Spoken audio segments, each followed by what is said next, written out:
So why are intervals so important? Intervals are important because they are the building blocks of scales.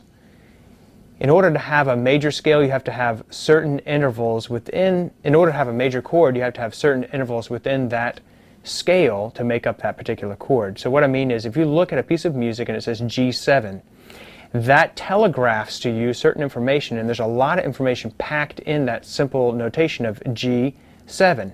What that tells you is a G major chord with a seventh. And in order to know what notes go in that chord, you have to understand intervals. So what I'd like to do is explain intervals to you, but first of all, let's define what an interval is.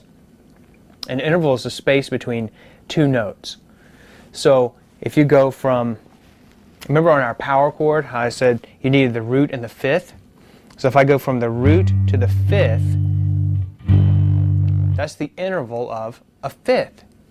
So any two notes can be, the space between those notes can be measured and can be identified in a very specific way. So we talked about scale degrees, and let's just review that really quickly. Remember that you can label the 8 notes in a scale, 1, 2, 3, 4, 5, 6, 7, and then the 8 it actually starts over again. Well, if we wanted to identify the space between two notes in the G major scale, here's how we would do that. If we go from G to A, that's going from the first degree to the second degree, okay? And because we're in a major key, we call that a major second. So that's the interval of a major second, because we're in a major key, and we went from the first degree to the second degree. That's a major second. Now what about a major third? Well, if I'm in a major key, which we are, we're in the key of G major, if I go from the first to the third degree, that's a major third.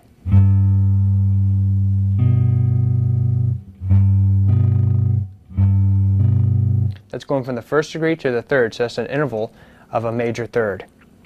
What about the fourth? Well, let's count up. Okay, 1, 2, 3, 4. So if I go from this note, which is G, to the fourth, right, which is D, excuse me, not D, C, then that's called a perfect fourth. Now why is it a major fourth or a minor fourth? Well, the fourth and the fifth have exceptions. They're either perfect, augmented, or diminished.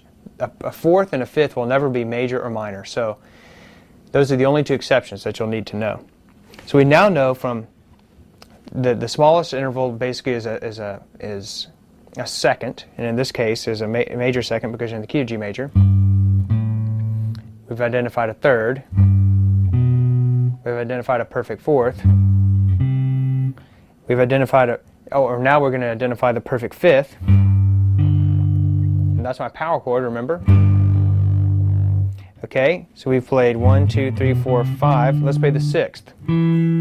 So from G up to the sixth degree in the key of G, which is E, that's going to be a major sixth because we're in the key of G major. Go up to the seventh.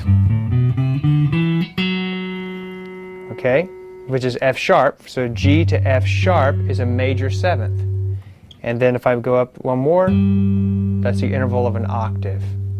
So now you understand that in the key, if you're in a major key, the intervals that are not perfect are going to be minor.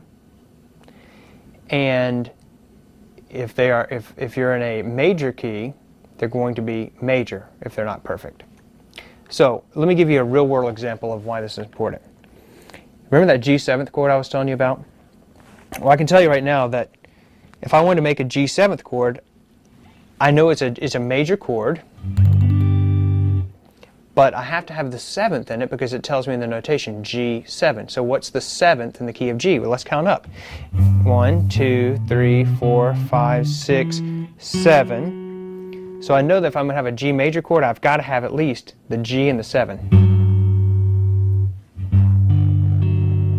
So there's my G7 chord.